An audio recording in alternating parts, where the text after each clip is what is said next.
Hey guys, Mr. Burns here with your video for lesson 4.1, multiplying fractions.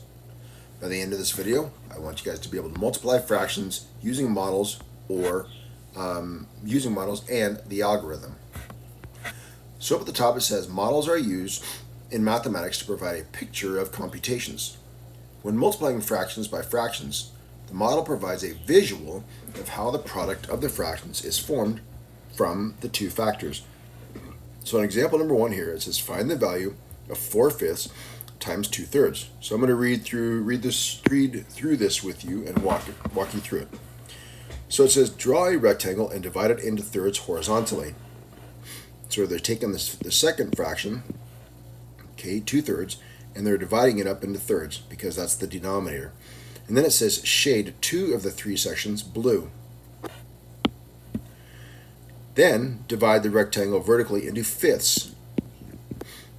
Okay, so shade 4 of the 5 vertical sections in yellow.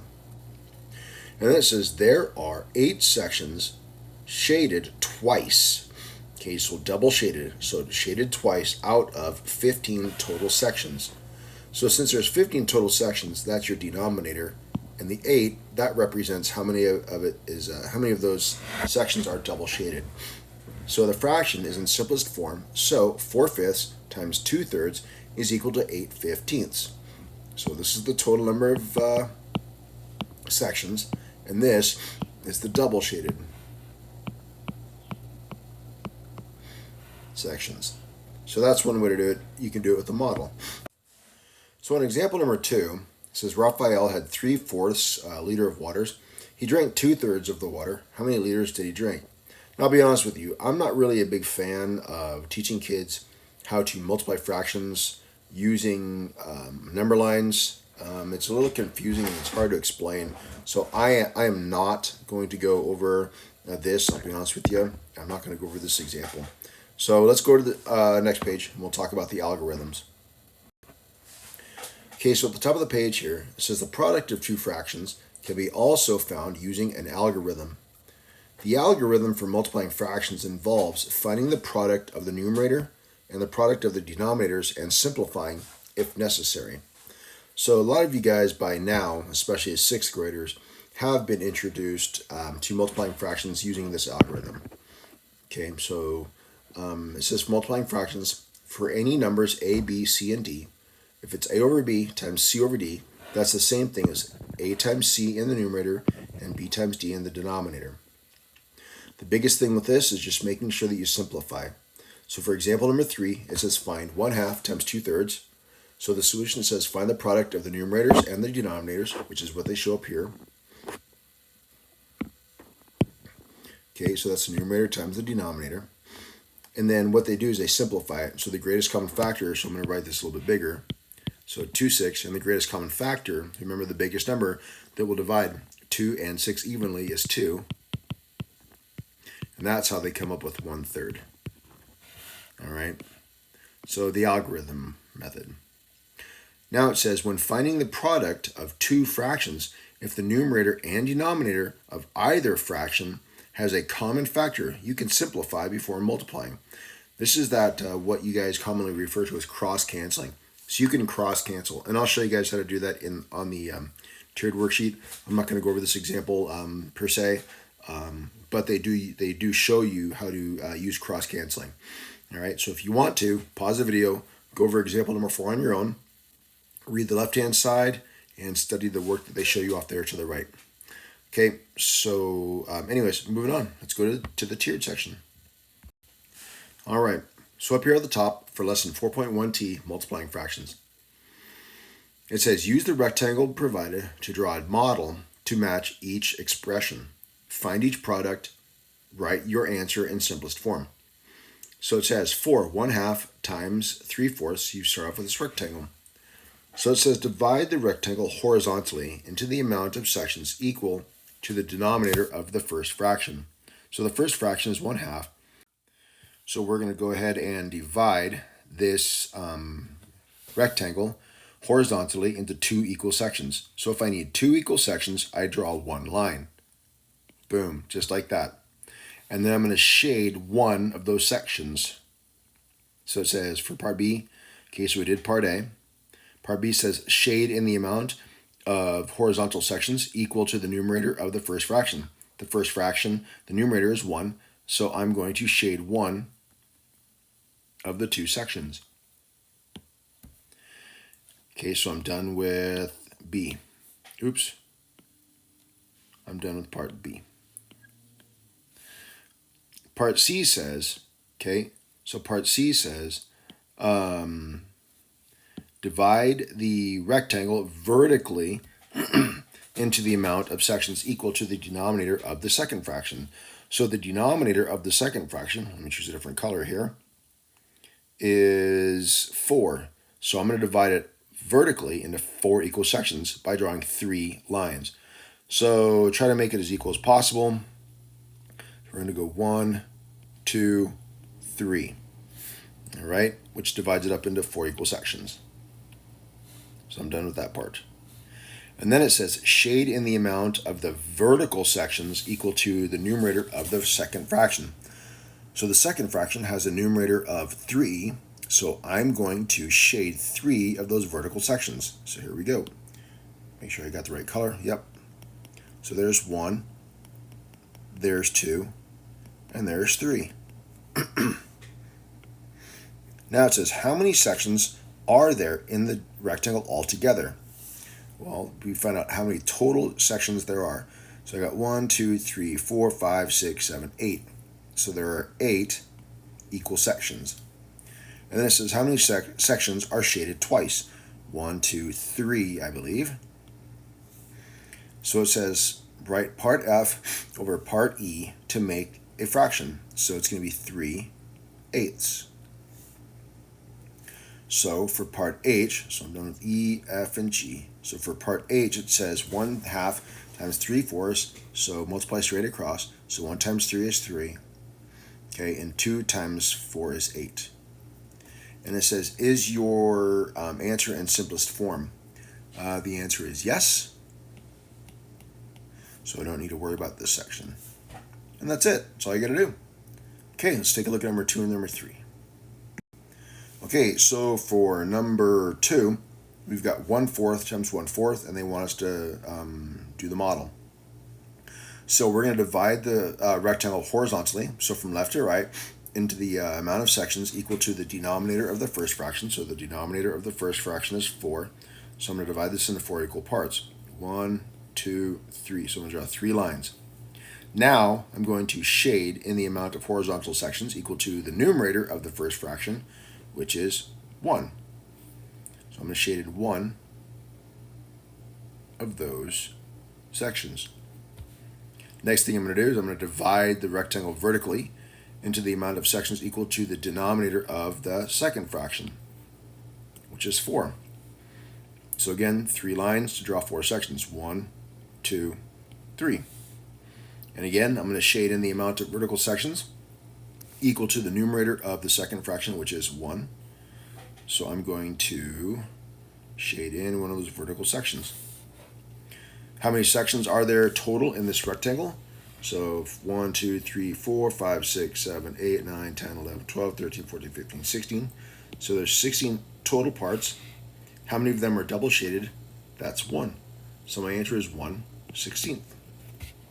Pretty straightforward, pretty simple, pretty easy. Okay, number 3. On number 3, we've got 1/2 times 5/6.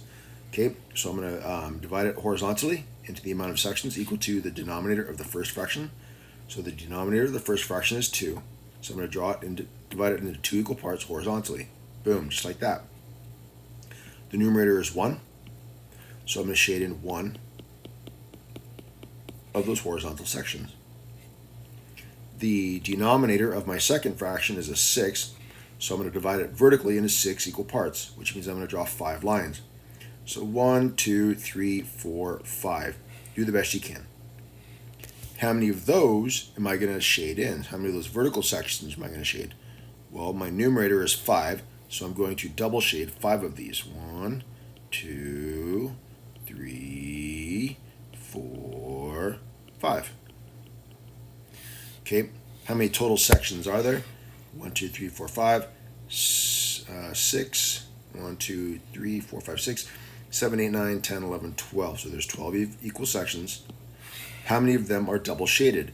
1, 2, 3, 4, 5. So 5 twelfths. And that's already reduced. So there you have it. That's all you got to do. Okay, let's take a look at the back page. All right, so here we are with number 4. On number 4, it says, use multiplication to find each product. Write your answer in simplest form. So for 2/3 times 1/4, for part A, the first thing I'm going to do is I'm going to multiply the numerators. So 2 times 1, which is 2. And then I'm going to multiply the denominators, which is 3 times 4, which is 12. Write your answer from part A over the answer in part B. So 2 over 12 is your answer simplified. Can you think of a number bigger than 1 that will go into both 2 and 12 evenly? I can. That's 2. So I'm going to divide both the numerator and the denominator by 2. 2 divided by 2 is 1. 12 divided by 2 is 6. So is my answer simplified? No, it wasn't initially. Now it is. So my final answer is 1/6. And that's it. Okay, moving on. Okay, so for numbers 5 through 10, we're going to be using multiplication to find each product, and then write your answer in simplest form. By looking at all of these, I really don't see one that I see one that where we can cross cancel. So when we can, we'll get to it. All right, so let's take a look at number 5. Number 5 is pretty straightforward, pretty simple. You just multiply straight across. So 1 times 1 over 3 times 3. 1 times 1 is 1. 3 times 3 is 9. When the numerator is 1, you're done reducing. Number 6, 1/2 times 1/2. So for the numerators, 1 times 1 over 2 times 2. 1 times 1 is 1. 2 times 2 is 4. And when the numerator is 1, you're done reducing. And if you need to slow me down, make sure you guys slow me down. I know I go pretty fast, okay, but I'm under the assumption that most of you guys understand how to do this now. Okay, number 7, we've got 1/4 times 3/4. So it's going to be 1 times 3 over 4 times 4. 1 times 3 is 3. 4 times 4 is 16. What's the greatest common factor of 3 and 16? That is 1. So when the greatest common factor is 1, you're done reducing. On number 8, we've got 3 times 1 over 5 times 5. 3 times 1 is 3. 5 times 5 is 25. And what's the greatest common factor of 3 and 25? That's 1. So when the greatest common factor is 1, you're done reducing. Pretty straightforward, pretty simple so far. On number 9, can I cross cancel? Nope. So here we go. Choose a different color here. Let's see. Dun, dun, dun, dun, dun. So we got 3 times 1 over 8 times 2. 3 times 1 is 3. 8 times 2 is 16. What's the greatest common factor of 3 and 16? That's 1. So you're done reducing. Now on number 10, can I cross cancel? So when you're doing this cross canceling stuff, and let me zoom in here just a second. So when you're doing this whole cross canceling thing, you're looking at these numbers and you're looking at these numbers. So between the 2 and the 4, what's the greatest common factor of 2 and 4? Is there a number that will divide both 2 and 4 evenly? Yes, it's 2. So 2 divided by 2 is 1. 4 divided by 2 is 2. Okay, then you can do the same thing with the 3 and the 3. What's the greatest common factor of 3? Well, that would be 3. So 3 divided by 3 is 1, and 3 divided by 3 is 1. From here, okay, you just multiply straight across. So 1 times 1 over 2 times 1. 1 times 1 is 1, 2 times 1 is 2, and when the greatest common factor is 1, or when the numerator is 1, you're done reducing. Okay, let's take a look at number 11 and 12. On number 11, it says Jack's cookie recipe calls for 1/2 cup of cocoa for each batch. He wanted to make a third of a batch of cookies. How much cocoa would he need? So if he has 1/2, but he only wants 1/3 of. That word of means we multiply. So we want 1/3 of a batch of cookies. So we're going to take what we would need for a batch, which is a half, and we're going to multiply it by 1/3 of that amount. So here we go. 1 times 1, and then 2 times 3. 1 times 1 is 1, and then 2 times 3 is 6. So he would need 1/6 cup of cocoa to make 1/3 of a batch. And that's it. I'll do this actually. There we go. That's better. Now let's talk about Melinda. On this one, it says Melinda saw saw that 1/4 of her skirts had buttons. Of these shirts, 5/6 of them had long sleeves. Okay, what fraction of Melinda's shirts had buttons and long sleeves? So she's got 1/4 of her shirts and it had buttons, and of those, 5/6 of them, that's why we multiply, had long sleeves. So let's go ahead. Can we cross cancel? Nope. So let's multiply straight across. 1 times 5 is 5. And then 4 times 6 is 24. Okay. So between 5 and 24, can you think of a number that will divide 5 and 24 evenly? No, I can't, except for the number 1. Okay, so when the greatest common factor is 1, you're done reducing. So 5/24 of Melinda's shirts,